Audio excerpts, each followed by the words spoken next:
বিজয়া দশমীর দিন এক নাবালিকাকে প্রলোভন দেখিয়ে ঘরে ডেকে নিয়ে অপকর্ম করেছিল এলাকার দুই ব্যক্তি। 10 মিনিট ধরে চলেছিল নৃশংসতা। পরে প্লাস্টিকে মোড়ানো অবস্থায় নাবালিকার দেহ উদ্ধার হয়। ফারাক্কার জঙ্গিপুরের সেই ঘটনায় 62 দিনের মাথায় দুই অভিযুক্তকে ফাঁসি এবং যাবজ্জীবন কারাদণ্ডের সাজা ঘোষণা করল আদালত। আরজিকর কাণ্ডে যেদিন সন্দীপ ঘোষরা জামিন পেয়ে গেলেন, সেদিনই ফারাক্কার জঙ্গিপুরের ঘটনায় বের হলো দৃষ্টান্তমূলক রায়। পুলিশ জানিয়েছে, দীনবন্ধু হালদার এবং শুভঙ্কর হালদারকে যথাক্রমে ফাঁসি এবং যাবজ্জীবন কারাদণ্ডের নির্দেশ দেওয়া হয়েছে। পুজোয় দাদুর বাড়িতে বেড়াতে এসেছিল ওই নাবালিকা। ফুলের প্রতি তার ভীষণ টান, সেই কথা জানে অভিযুক্তরা। পাড়ার ছেলে মেয়েদের সঙ্গে খেলার সময় ফুলের কথা বলেই অভিযুক্তরা ওই নাবালিকাকে তাদের ঘরে ডেকে নিয়ে যায়। এরপর সেখানে তার সঙ্গে অপকর্ম করে তাকে খুন করে বলে অভিযোগ। এদিকে বেশ কিছুক্ষণ ধরে ছোট্ট মেয়েটির খোঁজ না পেয়ে বাড়ির লোকেরা খোঁজ করতে করতে অভিযুক্তের বাড়িতে পৌঁছায়। তবে দরজা বন্ধ অবস্থায় ভেতর থেকে অভিযুক্তের কথাবার্তায় সন্দেহ হয়। পাড়ার লোকজন ডেকে এনে দরজা খোলাতেই ভেতরে দেখা যায় নাবালিকার মরদেহ হলুদ রঙের প্লাস্টিকে মোড়ানো অবস্থায় ফেলে রাখা হয়েছে। এলাকাবাসীরা গণপিটুনি দিয়ে পুলিশের হাতে তুলে দেয়। পরে জানা যায়, ওই নাবালিকার সঙ্গে প্রায় 10 মিনিট ধরে খারাপ কাজ করেছে অভিযুক্তরা। জঙ্গিপুর আদালতে সেই ঘটনার মামলার শুনানি চলছিল। 62 দিনের মাথায় অভিযুক্তের বিরুদ্ধে কড়া শাস্তির প্রবিধান করা হয়েছে। ডাক্তারের কাছে গেছি, আমি শুনি যে আমার ছেলেকে এরকমভাবে, আমার ছেলে একটা মেয়েকে নিয়ে এরকমভাবে মারি ফেলেছে। তা আমাকে সবাই ফোন করে আমাকে নিয়ে আসছে। বাবা 5000 পাবলিক আমাকে মারছে, আমার ছেলেকেও মারছে, আমার ঘর দিয়ে সব পুরা দিচ্ছে, আমার কিছুই নাই বাবা। আমি সর্বহারা মা। বাবা তোরা যা পারিস আমাকে কর বেটা, আমি কিছু করতে পারছি না বাবা। আমি লোকের বাড়ি কাজ করে ভাত খাই বাবা। আমার নাই আধার কার্ড, ভোটার কার্ড, কিছু নাই বাবা। আমার বাড়ি ঘর কিছুই নাই বেটা, আমি করে যাবো বাবা। সর্বহারা মাকে তোরা যেটা পারিস সেটা কর বাবা রে, আমার এটা বেটা রে। এখন কি চাইবো বাবা, তোরা কি বাবা? আমার বাবা রবিবারে এতবার ঘটনা, সোমবারে কাজে যাবি, রবিবারে এই বলেই ঘটনাটা হয়েছে বাবা। আমার বাবা কাজ পাইছিল বাবা। আধার কার্ড ভোটার কার্ড নেই কেন?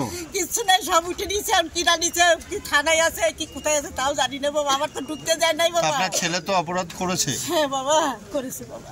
তো একটা মেয়ের তো জীবন নিয়েছে আপনার ছেলে। বাবা তো আপনার ছেলেরও তো শাস্তির দরকার আছে। হ্যাঁ বাবা, সে তো ভুল করেছেই। ছেলে ভুল করেছে বাবা। তাহলে তারও তো শাস্তির দরকার আছে। সেও তো একটা বাবা এখন এই ছেলে দিয়ে বউটি আমি কোথায় থাকবো বাবা? আমার কিছুই নাই বাবা, আমি সর্বহারা। আমার নাই। কেন এরকম কাজ করলো কেন আমি তো জানি না বাবা। আমি লোকের বাড়ি কাজ করে ভাত খাই। আমি উৎপলের বাসায় উপর দোতলায় আমি রান্না করি। কে কে এসছেন আজকে কোর্টে আপনার? আজকে আইছি বোমা, আমি আর বোমার মা আইছে, আর কেউ নাই বাবা। আমার নাম কি কি? আপনার বোমার নাম কি? বোমার নাম কেশুকা হালদার, আমার নাম রেবতী হালদার। বোমার নাম কি বললেন? কেশুকা হালদার। কটা ছেলে মেয়ে কটা দিন? দুটো ছেলে বাবা, আমার দুটো ছেলে। কত কত বছর বয়স? একটা 12 বছর, 16 বছর, আর এটা 2.5 বছরের বাবা। তো আপনার ছেলে যে কাজটা করেছে সেটা কি ঠিক না ভুল? জি বাবা, ভুল করেছে বেটা, ভুল করেছে বাবা, ভুল করেছে। তো তার তো শাস্তির দরকার। কি শাস্তি চাইছেন আপনারা? আপনারা যেটা কি করবো বাবা, আমার তার কিছুই নাই বেটা, আমার কিছু নাই, বলতে কিছু না। আমি লোকের কাছে ভিক্ষা করতে করতে আসতেছি, যাইতেছি, যেখানে যাই সেখানে ওরা আমাকে মারধর করতে চায়। যে বাড়িতে থাকবো সে বাড়ি সবাইকে শাসাচ্ছে। ছেলে তাহলে শাস্তি চাইছেন আপনি? বাবা তোরা যেটা ভাবলিস আমার সেটা কর বাবা। আর কি কমো বাবা তোদের কাছে, কমো বেটা, আর কি কমো বেটা, আমার তার কিছু জায়গা নাই বাবা। একজন উইটনেস পাশের বাড়ি দেখতে পায় যে বাচ্চা মেয়েটাকে, যেহেতু মেয়েটা ফুল ভালোবাসতো, মেয়েটাকে ফুল দেবার নাম করে মেয়েটা 10টা সাড়ে 10টা এরম টাইমে ওর দিল্লি থেকে মেয়েটা রিসেন্টলি এসেছিলো তার মামার বাড়িতে বেড়াতে, এবং তারপর ওকে ওখান থেকে এই দিনু ডেকে নিয়ে যায় যখন ও আরও ছোটো ছোটো বাচ্চাদের সঙ্গে খেলছিল। মেয়েটা ফুল ভালোবাসতো, তাই ফুল দেওয়ার লোভ দেখিয়ে ওকে নিয়ে যাওয়া হয় ওর বাড়িতে। তারপর ওকে কিছুক্ষণ পর তার পেছনে পেছনে শুভ হালদার ঢোকে, এবং তারপর শুভ হালদার দুজনে মিলে এর কাপড় দিয়ে মুখ চেপে এর উপরে নৃশংসভাবে শারীরিক নির্যাতন করে। তারপরে একে খুন করার সমস্ত রকম, যে ইভেন কি মাথাটা পর্যন্ত শক্ত মাটির উপরে বারে বারে ঢুকেছে, আমরা সেই ইনজুরিটা পেয়েছি। আমি সকালে বলেছি যে মেয়েটার দেহটা নিয়ে রীতিমতো খেলা করেছে ওইটুকুনি বাচ্চা মেয়ের দেহ নিয়ে। তো তার পরবর্তীকালে এরা বডিটাকে লোপাট করার জন্য এবং রাত্রিবেলা ফারাক্কার জঙ্গলে বডিটা ফেলার প্ল্যান করেছিল, এবং প্ল্যান করার আগে ওরা দুজনে মিলে কলতলায় গিয়ে সিগারেটের মধ্যে গাঁজা পুড়ে খায়, যে সিগারেটের বাটে অ্যাকিউজ শুভ হালদারের ডিএনএ ম্যাচ করেছে। এরকম বিভিন্ন আমাদের এভিডেন্স ছিল। মেয়েটির জামা কাপড়ে ফোর্স অফ ইনজুরি, একটা বিরাট বড় লম্বা ছেঁড়া দাগ পাওয়া যায়। এদের হিনিয়াসনেস বর্বরচিত ক্রাইমে জামা কাপড়টা ছিঁড়ে এরা ক্রাইমটা করে, এবং যত রকমভাবে সেক্সুয়াল টর্চার পসিবল সব। আজকে আমাদের সাক্ষ্য গ্রহণ পর্ব ছিল। সকালে আমি বিভিন্ন জাজমেন্টের মাধ্যমে বিভিন্ন ক্ষেত্রে এটা বোঝানোর চেষ্টা করেছি যে এটা rarest of the rare crime, এবং সেই ক্ষেত্রে আমরা স্টেটের তরফে আমি ডেথ সেন্টেন্স চেয়েছিলাম, এবং লানেট কোর্ট সব দিক বিচার করে শুভ হালদারকে যাবজ্জীবন দিয়েছে। যাবজ্জীবন মানে হচ্ছে remainder period of life. In POCSO অ্যাক্টে যাবজ্জীবন মানে মার্ডার কেসে যাবজ্জীবন নয়, এটা হচ্ছে সারা জীবন, যতদিন বেঁচে থাকবে ততদিন পর্যন্ত কাস্টাডিতে থাকতে হবে, বেরোতে পারবে না। এটা শুভ হালদারের ক্ষেত্রে। আর দিনু হালদারের ক্ষেত্রে, যার কাছে বাড়ি থেকে বডি পাওয়া গেছে, যার রোল এই মামলায় আরও ভয়ঙ্কর ছিল, তাকে ডেথ সেন্টেন্স দেওয়া হলো, এবং তার আরেকটা সেকশন, অর্থাৎ তাকে মেয়েটিকে তুলে নিয়ে গেছিলো তার লফুল গার্জেনের কাছ থেকে কিডন্যাপিংয়ের জন্য, তাকে লাইফ ইমপ্রিজনমেন্ট দেওয়া হলো, এবং যেহেতু এরা দুজনেই এভিডেন্স লোপাটের চেষ্টা করেছে, 7 বছর করে এভিডেন্স লোপাট করার সেকশনে এদের সাজা দেওয়া হলো, এবং এগুলো কনকারেন্টলি চলবে। আমাদের আজকের এই 2 মাসের স্টেটের তরফে আমাদের লড়াই আজকে শেষ হলো। Death sentence. যাই হোক, আমাদের এই ক্রাইমটা বড় হিনিয়াস, মানে এতটাই হিনিয়াস যে সকালে হিয়ারিংয়ের সময় আমি বলেছিলাম যে শুধুমাত্র ভ্যাজাইনাল ফোর্সফুল ইন্টারকোর্স না, পেনাল ফোর্সফুল ইন্টারকোর্স হয়।